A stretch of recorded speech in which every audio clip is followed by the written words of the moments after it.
Hello बच्चों, अस्सलाम वालेकुम। देखो, आज मैं क्लास 12 का आपके लिए एक क्वेश्चन और लाया हूँ और ये क्वेश्चन भी आपके 2024 के एग्ज़ाम बोर्ड पेपर में ज़रूर आएगा। ध्यान रखना, उत्तराखंड की, ठीक है।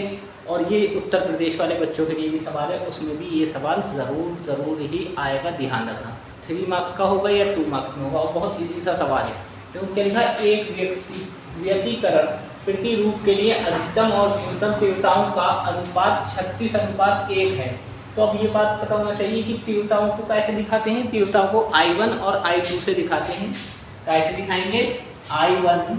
अब यहाँ अधिकतम की बात करिए, अधिकतम और न्यूनतम तीव्रता, तो I के साथ हम क्या लगा देते हैं? Max, maximum. इसका मतलब होता है अधिकतम तीव्रता, अधिकतम तीव्रता, ठीक। और I मिनिमाइज होता है न्यूनतम, I मिनिमाइज न्यूनतम, या कम भी बोल सकते हो, न्यूनतम तीव्रता, ठीक। और खाली अगर तीव्रता बोलेगा तो I1 बराबर अगर हो तो तीव्रता कहलाएगा खाली, ठीक, तीव्रता।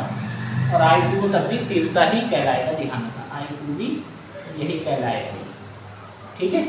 अब आयामों की बात आती है। आयामों को दिखाते हैं A1 से, A1 और A2, ये आपके, इनको हम बोलते हैं आयाम। क्या बोलते हैं?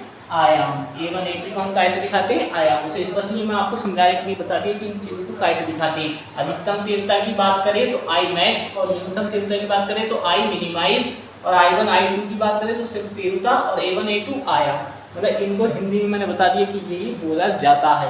अब सवाल करते हैं। तो कह रहा है एक व्यक्तिकरण प्रतिरूप के लिए अधिकतम और न्यूनतम तीव्रताओं का अनुपात। तो अधिकतम और न्यूनतम ये दोनों तो हो गए। अनुपात का मतलब होता है ये दोनों आपस में भाग कर रहे हैं।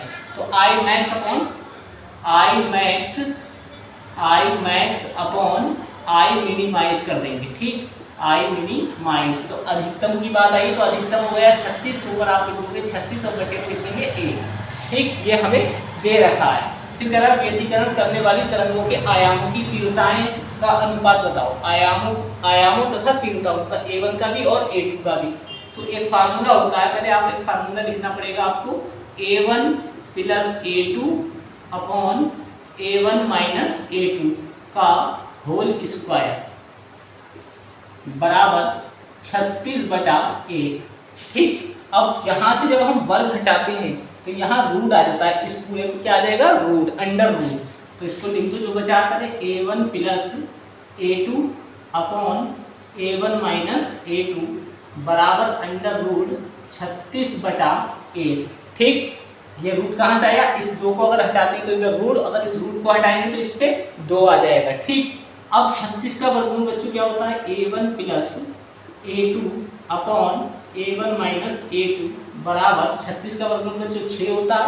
क्यों? क्योंकि अंडर रूट अगर 36 के हम फैक्टर करें तो 6 गुना 6 हो जाएगा।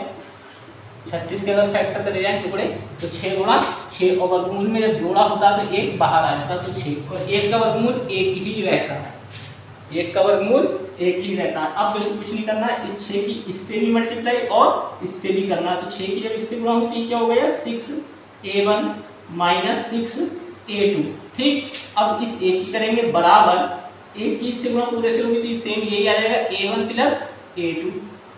तो 6A1 के पास कौन आएगा? ये प्लस का A1 जब इधर आएगा तो काय का हो जाएगा? माइनस का। उधर क्या रह गया? A2, क्योंकि A1 तो इधर जा चुका है। अब इधर से कौन आएगा? A2 वाला। ये काय का, इसका साइन देखो माइनस का है, जब उधर गया तो प्लस का हो जाएगा, 6A2। अब 6A1 में से 1 A1 कम करें तो कितने बचे? 5A1, और A2 और 6A2 कितने हो गए? 7A2, ठीक। अब A1 के नीचे आपको A वाला ही लाना है, तो A1 के नीचे कौन आ जाएगा? A2। ये इसके नीचे A2 आ जाएगा।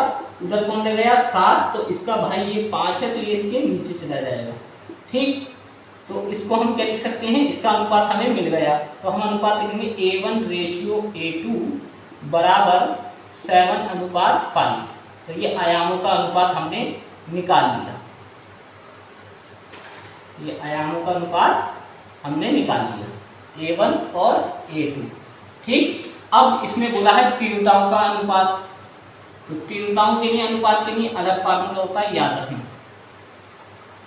तीव्रताओं के लिए फार्मूला जो होता है बच्चों वो होता है I1 अपॉन I2 बराबर A1 अपॉन A2 का होल स्क्वायर।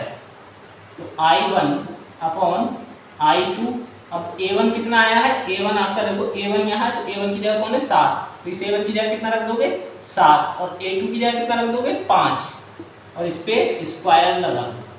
तो स्क्वायर का मतलब हुआ 7/5 गुणा 7/5, 2 बार लिख दोगे। अब 7 की 7 से गुणा करो कितना आएगा 49 और 5 बन गए बच्चे 5 बन गए 25। ठीक, अब I1 अपॉन I2, अब इसका अनुपात करके लिखेंगे तो I1 अनुपात I2 बराबर 49/25। यही आपका आंसर हो गया। और ये 3 मार्क्स का क्वेश्चन जरूर आएगा, ध्यान रखना आपके उत्तराखंड बोर्ड के पेपर में और उत्तर प्रदेश के बोर्ड के पेपर में भी ये क्वेश्चन 100% आएगा, ध्यान रखना। ठीक है, मिलते हैं नेक्स्ट वीडियो में। प्लीज़ चैनल को ज़्यादा से ज़्यादा सब्सक्राइब कीजिए, लाइक कीजिए, कमेंट कीजिए और वीडियो को पूरा देखिए।